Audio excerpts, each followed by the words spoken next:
तो दोस्तों, आज हम करेंगे मैथ के कुछ महत्वपूर्ण प्रश्न। ये वह प्रश्न हैं जो गत वर्ष NMMS परीक्षा में पूछे गए प्रश्न हैं। इन प्रश्नों के माध्यम से आप अपनी तैयारी को और भी अधिक बेहतर कर सकते हैं और आने वाली NMMS परीक्षा में चयन प्राप्त कर सकते हो। तो आइए दोस्तों, हम करते हैं यहाँ पे 171 नंबर का प्रश्न। दोस्तों, इससे पहले 161 से लेकर 170 तक के प्रश्न 2022 का पेपर है ये NMMS परीक्षा का, वो उसका सॉल्यूशन लास्ट वीडियो में कर दिया गया है। तो आज हम शुरू करेंगे 171 वाले प्रश्न से। तो दोस्तों, यहाँ पर क्या दिया हुआ है? यहाँ दिया हुआ है रेखा L और बीच में ये चिन्ह बना हुआ है एक। तो दोस्तों, सबसे पहले तो आपको इस चिन्ह के बारे में जानकारी होनी चाहिए। ये चिन्ह जो होता है वो समांतर का होता है, यानी कि ये चिन्ह यहाँ पर ये प्रदर्शित कर रहा है कि जो L और जो M रेखाएं हैं वो दोनों ही रेखा एक दूसरे के समांतर हैं। समांतर रेखा वे रेखाएं जिनको अगर हम आगे बढ़ाएं तो वह आगे बढ़ाने पर कभी भी मिलती नहीं है एक दूसरे को, यानी कि काटती नहीं है। दूसरी रेखाएं वो होती है, जैसे ये रेखा हमने खींची और एक रेखा हमने ये खींची, तो ये रेखाएं जो है वो समांतर रेखा नहीं है, क्योंकि आप देख सकते हो अगर हम इस रेखा को आगे की तरफ बढ़ाएंगे तो ये आगे जाकर इस दूसरी रेखा को काट देगी। तो इस तरह की रेखाओं को हम प्रतिच्छेदी रेखा कहते हैं। और समांतर रेखाएं वे रेखाएं होती है जिनके बीच का अंतर जो होता है वो हमेशा समान रहता है। देखो, यहाँ पे जो अंतर है वही अंतर यहाँ पे है। तो ये रेखाएं आगे चाहे हम इनको कितना ही बढ़ा लें, पर ये दोनों ही रेखाएं आगे जाकर कहीं भी नहीं मिलेगी। और जो प्रतिच्छेदी रेखाएं हैं उनको हम इस तरह से खींचते हैं, और वहाँ पर देखो आप, यहाँ पे अंतर ज़्यादा आ रहा है और यहाँ पे देखो धीरे धीरे अंतर कैसा होता जा रहा है, कम होता जा रहा है। जैसे ही अंतर कम हो रहा है, तो जैसे ही ये अंतर बिल्कुल ही कम हो जाएगा तो ये रेखाएं आपस में एक दूसरे को काट देगी। तो प्रतिच्छेदी रेखाएं जो होती है वो एक दूसरे को काट देती है, और जो समांतर रेखाएं होती है वो एक दूसरे को नहीं काटती है। तो दोस्तों, ये प्रश्न जो है वो समांतर रेखाओं से संबंधित है। आगे पढ़ते हैं। रेखा L समांतर M जिसे एक तिर्यक रेखा T प्रतिच्छेद करती है में x का मान क्या होगा? तो दोस्तों, आपको पता होना चाहिए कि ये दो समांतर रेखाएं हैं, और अगर समांतर रेखाओं को कोई रेखा इस तरह से काटती है तो ये रेखा तिर्यक रेखा कहलाती है। और तिर्यक रेखा जब काटती है तो यहाँ पर 8 कोण बनते हैं। एक कोण ये बनता है, एक कोण यहाँ बनता है, एक कोण यहाँ, एक कोण यहाँ। इसी प्रकार एक कोण यहाँ, एक कोण यहाँ, एक कोण यहाँ, एक कोण यहाँ। तो इस तरह से कितने कोण बनते हैं दोस्तों? 8 कोण बनते हैं। देखो दोस्तों, इसमें हम बताते हैं, एक कोण ये है, दूसरा ये, तीसरा ये, चौथा ये, पांचवा ये, छठा ये, सातवां ये और आठवां ये। ठीक है दोस्तों, यहाँ पर 8 तरह के कोण बनते हैं। तो देखो दोस्तों, इस सवाल में क्या कहा गया है? इस सवाल में ये दोनों रेखाएं समांतर हैं, तो इन दोनों रेखाओं को हम इस तरह से प्रदर्शित कर लेते हैं, कोई दिक्कत नहीं। और जो यहाँ पर ये बीच में T वाली रेखा है, ये कौन सी रेखा है? तिर्यक रेखा है। कौन सी रेखा है? तिर्यक रेखा। और जो ये L है और ये क्या है? M है। तो दोस्तों, यहाँ पर ये जो कोण बताए गए हैं, यहाँ पर कोण बताए गए हैं, एक कोण तो L के इधर साइड बन रहा है। देखो, ये L है ना, और ये T है। T और L के इधर साइड बन रहा है एक कोण, ये रहा 120। ठीक है। अब इसी लाइन के देखो, जो ये तिर्यक रेखा, यही T वाली लाइन तो है, इस T के ही इधर साइड, यानी कि जो ये M वाली रेखा है, इसके बाहर की साइड यहाँ पे कोण बन रहा है x। और अब हमें मान निकालना है x का। तो दोस्तों, आप यहाँ पे देख सकते हो कि ये 120 है। तो ये जो एक सरल रेखा है, और सरल रेखा के यहाँ पर जो ये कोण होगा इधर साइड, अगर ये 120 है तो ये हो जाएगा 60 डिग्री। ठीक है दोस्तों। अब ये 60 डिग्री है और ये जो x डिग्री है ये कैसे कोण है दोस्तों, ये संगत कोण है। कैसे कोण है? संगत कोण है। और संगत कोण जो होते हैं वो बराबर होते हैं। संगत कोण क्या होते हैं? बराबर होते हैं। तो अगर ये 60 डिग्री है तो ये भी क्या होगा? 60 डिग्री। तो दोस्तों यहाँ पर हमारा उत्तर क्या आएगा? 60 डिग्री। ऑप्शन एक इसका सही आंसर होगा। तो अब हम बढ़ते हैं अगले प्रश्न की ओर। दोस्तों ऐसा ही प्रश्न हमने पिछली वीडियो में किया था। पिछली यानी कि जो हमने 2016 का पेपर सोल्व किया था उसमें भी यही प्रश्न, ऐसा ही प्रश्न था। ये तो नहीं हो सकता पर ऐसा ही प्रश्न था। उसमें भी हमसे योज्य प्रतिलोम पूछा गया था और वहाँ पर मैंने आपको गुणात्मक प्रतिलोम के बारे में भी बताया था। गुणात्मक प्रतिलोम कैसे निकालते हैं और योज्य प्रतिलोम कैसे निकालते हैं। ठीक है दोस्तों, तो आपको पता होगा इसके बारे में कि इसका आंसर क्या है।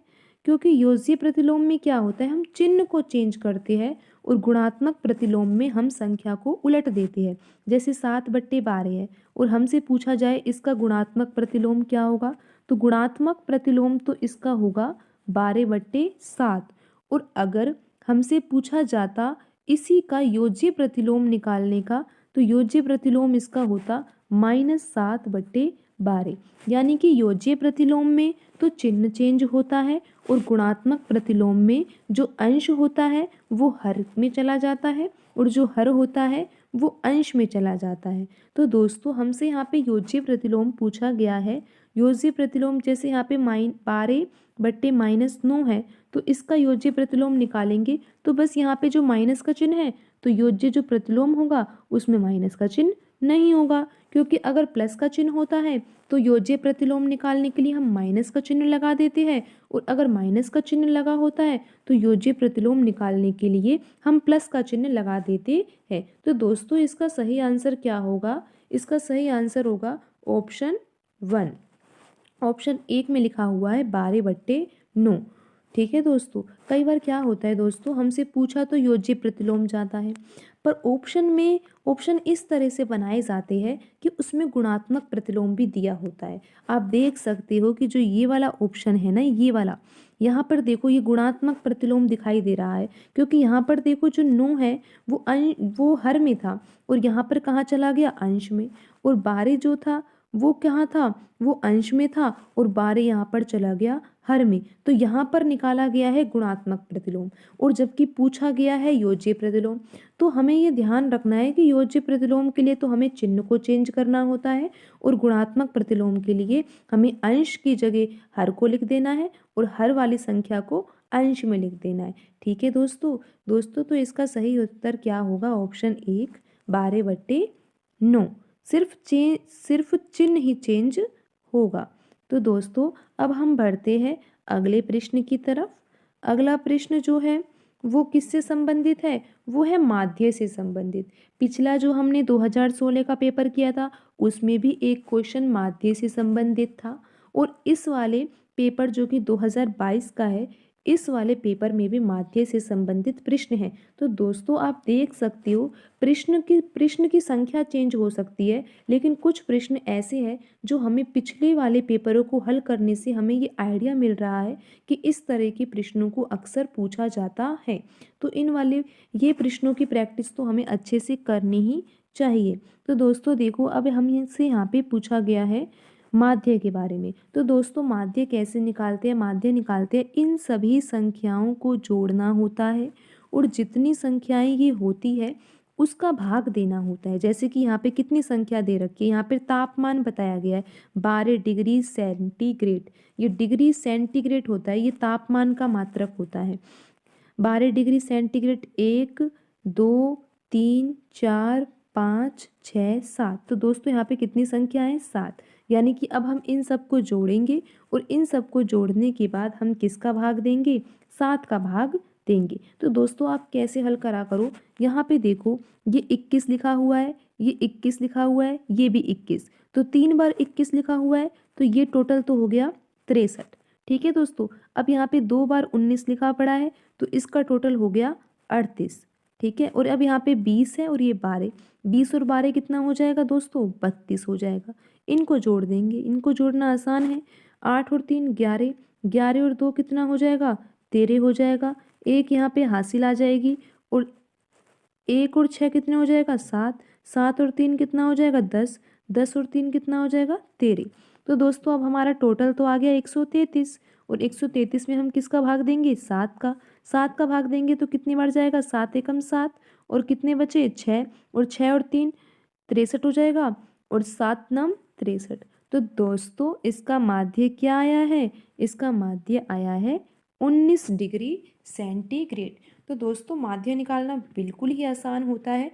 उसमें क्या करना होता है, जो भी हमें आंकड़ा दिया होता है, जैसे कि यहाँ पर तापमान का आंकड़ा दिया गया है किसी सप्ताह का, सप्ताह में 7 दिन होते हैं, उसके हिसाब से दिया है। पर ऐसा ज़रूरी नहीं है कि 7 ही दिए हो, कुछ कम भी दिए जा सकते हैं। तो दोस्तों आपको इन संख्याओं को ज़रूर गिनना है कि ये संख्याएं कितनी दे रखी है।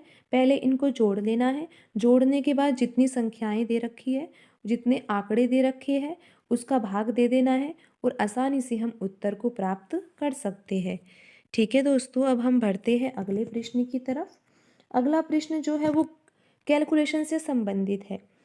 किससे संबंधित है, कैलकुलेशन से संबंधित।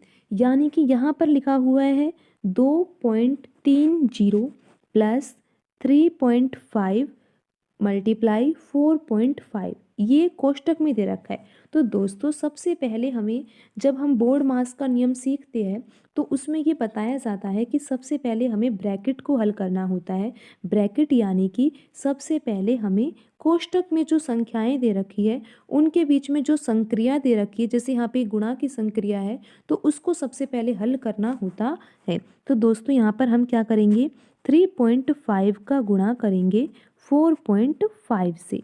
तो दोस्तों देखो ये कैसे करते हैं, 5 का मल्टीप्लाई 5 से किया, कितना आया 25, और यहाँ पे 2 की क्या लग गई, हासिल। फिर 5 का पहाड़ा पड़ा 3 से, 15, 15 और 2 कितना हो गया, 17। यहाँ पे हमने लगाया गुणा, 4 का पहाड़ा पड़ा 5 बार, 4 5 20। फिर पड़ा 4 का पहाड़ा 3 बार, 4 तिया 12, 12 और 2 कितना हो गया, 14। फिर यहाँ पे हमने इनको जोड़ा, कितना आ गया, 5 आ गया, 7 आ गया, और ये यहाँ पे 5 आ गया, और ये 1। यहाँ पर एक संख्या बाद पॉइंट है, यहाँ भी एक संख्या बाद पॉइंट है, तो यहाँ लगा देंगे हम 2 संख्या बाद पॉइंट। तो दोस्तों इसको हल करने पर आया है हमारा 15.75। ठीक है दोस्तों, अब इसका उत्तर तो आ गया 15.75, और यहाँ पर लिखा हुआ है 2.30। तो दोस्तों अब हम यहाँ पे 2.30 में 15.75 को जोड़ देंगे। यहाँ पे आ जाएगा 5, यहाँ पे आ जाएगा 7 और 3 10 आ जाएगा, यहाँ पे 1 की कैरी लग जाएगी, और यहाँ पे पॉइंट, 5 और 2 7 और 1 8 आ जाएगा, और यहाँ पे आ जाएगा कितना, 1। तो दोस्तों इसका सही उत्तर क्या है, 18.05। यहाँ पर ये आंसर ये रहा हमारा। तो दोस्तों आप इस बात का ज़रूर ध्यान रखना, कई बार क्या होता है हमें सही तरह से नहीं पता होता है बोर्ड मास के नियम का, और हम डायरेक्ट यहाँ पे क्या करेंगे, 2.30 में पहले 3.5 जोड़ देंगे, जिससे हमारा उत्तर बिल्कुल ही गलत हो जाएगा। हमें क्या करना है, सबसे पहले इस कोष्टक को हल करना है, कोष्टक से जो हमारा आंसर आएगा उसको इसमें जोड़ देना है, और आसानी से हम उत्तर को निकाल सकते हैं। ठीक है।